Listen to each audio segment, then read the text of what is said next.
Good afternoon. My name is Nathaniel Hardy, and what I'm bringing y'all's attention to is a crisis and a threat that endangers every single one of us. That crisis currently surrounds each and every one of us in this room right now. That threat is one that endangers every single one of us that you can think of. Now, before I jump into that, I want to give you my story of how I came into this issue and how I transitioned here.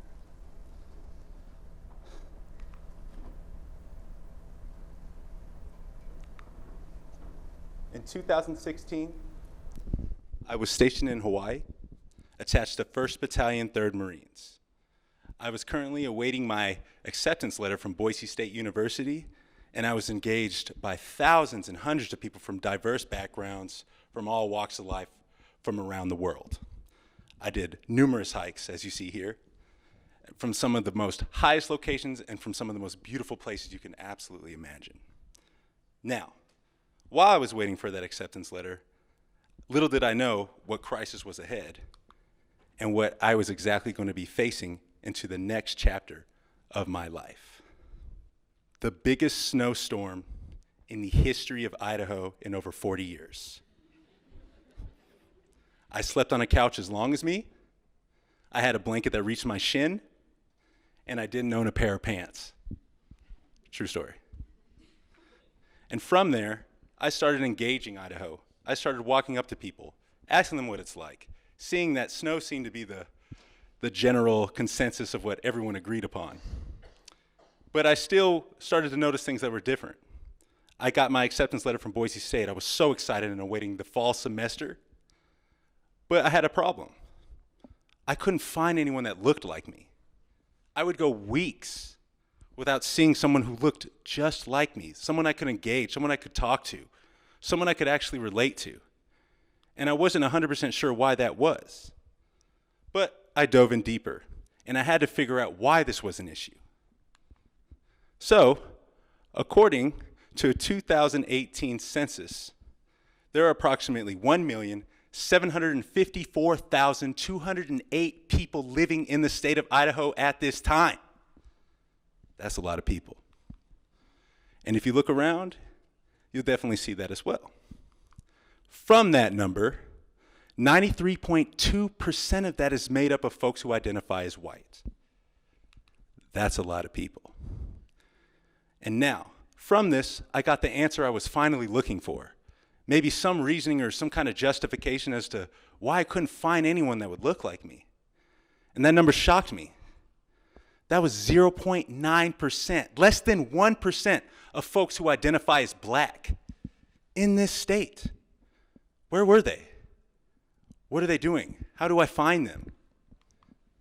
And I needed a second visualization. I needed to look a little bit further. I needed to understand exactly what it was because I really couldn't grasp the whole concept, and a lot of folks around me couldn't either.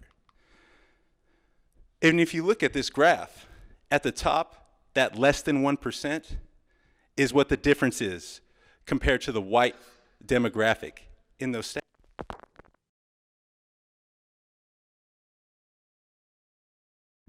And now, that same community, that same less than 1% was facing issues I've never even seen before. I couldn't even comprehend.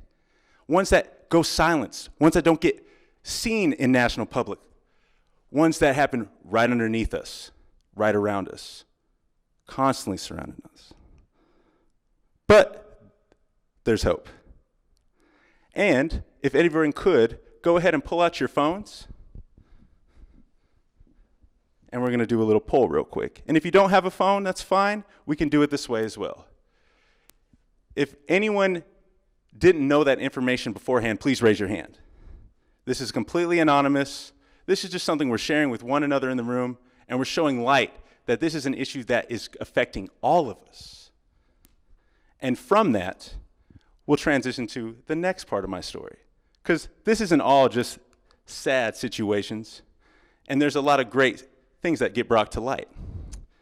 I found my community with Afro-Black Student Alliance as soon as I got to Boise State University. Now, there were a bunch of folks who looked like me and had the same things I had to say, and also I could share with those experiences. And we built from that ever since 2011. From there, we conducted our first black graduation, modeling what other universities do as well, and we were able to make these graduates go even further. And from that, we evolved, we changed, we adapted. We became the Black Student Association, conducting our own events, engaging in other events, supporting other organizations, helping each other up, because that's what we've always done. And from there, you can also see we participated in the Bronco Cup, and we had a lot of great fun, and 100% of those placards that were on our float were made by the Ryan Banks, the same person speaking in front of you today. Now, those same graduates I told before, they went on, and they formed the Black Alumni Chapter here at Boise State University, the first ever. They built a bridge. They made a way. And for those graduates who are soon to be, they have a community now. They have a way to connect with others and build a bridge even further. And as of late, we're now looking at bringing Black Greek life here to Boise State University, with this picture being taken only a few days ago. But now we're fixing the issue. We're facing it head on. So, my call to action is to get everyone in this room involved. How can you help? What makes this? What is that emergency? And that's the lack of diversity that is currently facing all of us here at this university. And also, that is our story of the Black Student Association and how we came to be.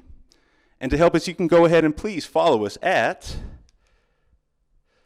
BSA BSU or at Black Alumni Boise on Instagram.